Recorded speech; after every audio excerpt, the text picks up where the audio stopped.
Let's take a look at the stats here as well, Steph. These are the biggest points gaps. Premier League leaders after 12 games. Liverpool right up there. They all went on to win the league, apart from, we remember it well, Newcastle United in 1995-96. Sorry, Newcastle fans, remind you of that. But, Steph, is it theirs? You know what? I think they've put themselves in a great position, I think, to be 8 points ahead, and the way that they're playing, they really are in form. And I think next Sunday's game is going to be actually crucial for the season. I think playing Manchester City at Anfield is going to be a really tough game, but at the same time, I think Liverpool at this moment in time are really in pole position. You're buzzing, aren't you? Don't get carried away. I think every Liverpool fan is a little bit surprised how well he's adapted on his slot and how well the team's adapted to what he wants. How quickly he's adapted to the Premier League as well. Yeah. Let's take a look at the fixtures as well, because it is a very exciting time to be a Liverpool fan at the moment. Isn't it? Well, Liverpool fans are used to playing big games. You know, they're not like you, Cardiff. They don't. They don't need it. Oh, sorry. 20 minutes into the programme. I think this week's huge.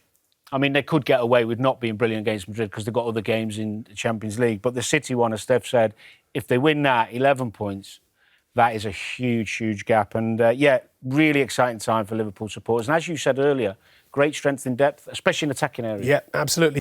Well, yesterday, Manchester City became the first reigning English top-flight champions to lose 5 games in a row in all competitions since Chelsea in 1956. So we're going to hand over now to Steph, our Manchester City insider. What is going on at Manchester City, Steph? Obviously, it's a bit of a rough patch, I think. For me, I think we're so used to seeing Manchester City win time and time again in whatever competition they've been in. And for me, I think in terms of the game yesterday, I think they started really well. They created a lot of chances, but I think when you play a Spurs team and they're able to kind of play the way that they did and play on the counter, I think that is where, at this moment in time, Manchester City are quite vulnerable. I think on them transitions, I think in terms of physicality in midfield, I think we speak about Rodri, but Kovacic has done a great job this season. I think in terms of that physicality in midfield, I think we've really struggled in terms of kind of dealing with that. And sometimes I feel as though every chance that teams are getting at the moment it's kind of going in the back of the net. But I think they're so experienced at this kind of level in terms of what it takes to win, and hopefully they can bounce back in the next few games. But it's very unlike Manchester City to be on this form. Well, I was at the Etihad. I went to the game after doing Final Score yesterday. Yeah. And as Steph says, every time Spurs went forward, they looked like they were going to score. I've never seen City looking so fragile at the back.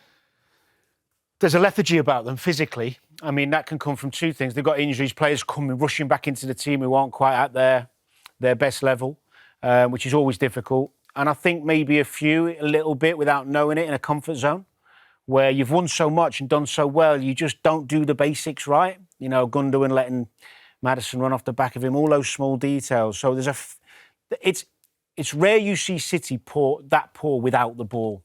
I think that's the biggest thing to improve for them. Let's take a look at these stats, because these show just how they've dropped off defensively so far this season. I mean, this is incredible. This is Manchester City, reigning champions.